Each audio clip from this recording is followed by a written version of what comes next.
Why it sucks to be Jyn Erso. You open your eyes for the first time, and the galaxy is already at war. You're born inside a cold prison on a frozen planet called Vault. Metal walls, flickering lights, the sound of soldiers shouting. You don't know it yet, but you've arrived in one of the darkest times in history.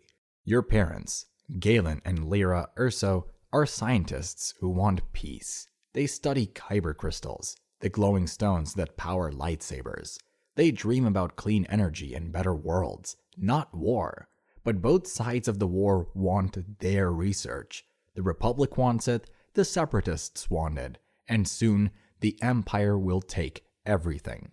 One day, a man named Orson Krennic appears. He wears a white cape, smiles like a friend, and promises safety.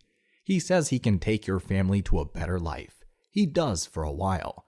He takes you to Coruscant, the heart of the galaxy. You live in an apartment with windows bigger than your old home. But even as a child, you can feel that something isn't right. Your father works long hours. Your mother stops smiling. And Krennic keeps visiting, always watching. When the Republic becomes the Empire, everything changes. Krennic gives your father a new project. He calls it a way to bring power to every world. But your mother knows better. She believes in the Force, not in weapons. She can feel that this energy project is really a weapon. So one night, your parents run. They find a quiet green planet called Lamu. For the first time, you have a home that feels safe. You learn about stars and math and how to grow plants. You play in the fields. You laugh again. But peace doesn't last in the Empire. One morning, a shuttle lands near your home. Krennic steps out with soldiers in black armor. He's come for your father. Your mother hides you in an underground tunnel, gives you her kyber crystal necklace, and tells you to wait until someone comes. You hear voices outside, shouting, blaster fire. Then, silence. When the hatch finally opens, it's not your parents. It's Saw Gerrera, an old rebel fighter. He takes you away, but you can't stop thinking about your parents. Saw raises you on a remote base on Rhea, a hidden moon filled with weapons and soldiers. You learn how to fight, shoot, and lie.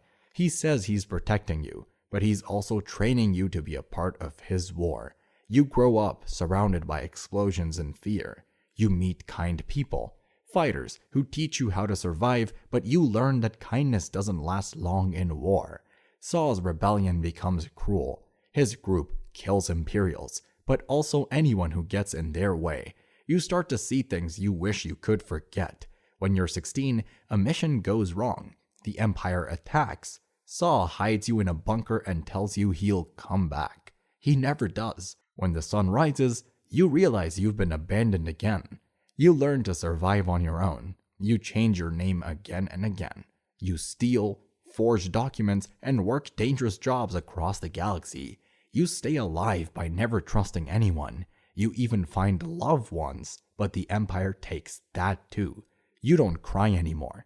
You just move on. By 21, you've been arrested more times than you can count. You fought, escaped, lied, and stolen just to keep breathing. You don't believe in heroes or causes anymore. Every cause you followed ended with someone leaving you behind. Then the Empire catches you again. You're sentenced to 20 years of labor on a cold world called Wobani. The guards mock you. The work breaks you. You keep your mother's kyber crystal hidden under your clothes. They think it's glass. You know it's all you have left of her. One day, while you're being taken to the fields, your transport explodes. Rebels storm in shouting your name. You think it's a trick, so you fight them. A tall black droid knocks you down and says, "Congratulations, you are being rescued. Please, do not resist."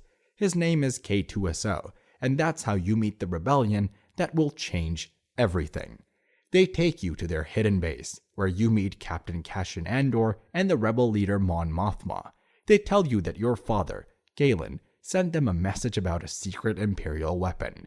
You don't care. You don't believe in their fight, but when they say your father's name, you start to listen. They send you with Cassian to find Saul Gerrera, who has information about your father. You travel to the holy city of Jeddah, where the Empire is stealing kyber crystals for its weapon. You meet a blind monk named Chirrut Imwe, who tells you that the strongest stars have hearts of kyber. You don't understand what he means, but you feel something stir inside you. You find Saul again. He's older now, broken and retired. When you see him, all the anger you've held for years comes back. You shout at him for leaving you. He says he did it to protect you. You don't believe him, but then he shows you a hologram from your father. Your father appears, older, with gray in his hair and pain in his eyes. He tells you that he was forced to finish the Death Star, the Empire's planet-killing weapon, but he also tells you he built a weakness into it, a single flaw that could destroy it. He says the plans are stored on a planet called Scarif. He says he loves you and calls you by the name he gave you as a child, Stardust. You cry.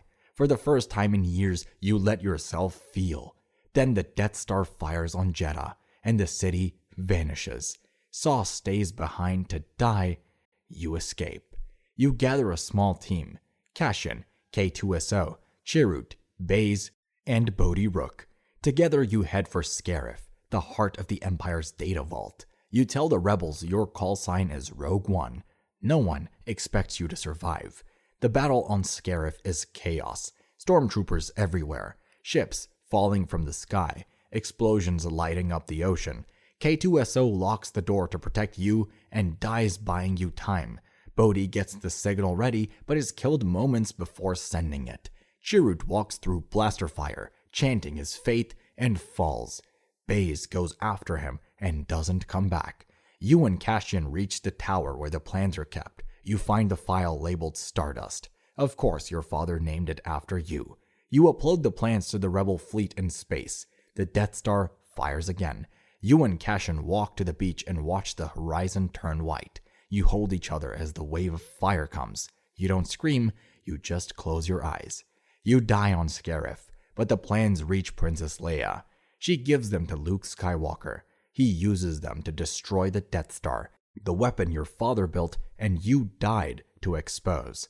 The Empire falls because of you. The galaxy calls it the Battle of Yavin. Nobody mentions your name, but Mon Mothma remembers. She says you would have become someone extraordinary. Maybe she's right, because you weren't born to be a hero. You were born into loss and pain, and still found the courage to fight for others. That's why it sucks to be Jyn Erso.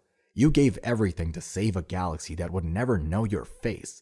You lit the spark that started a rebellion, and you never got to see it burn bright.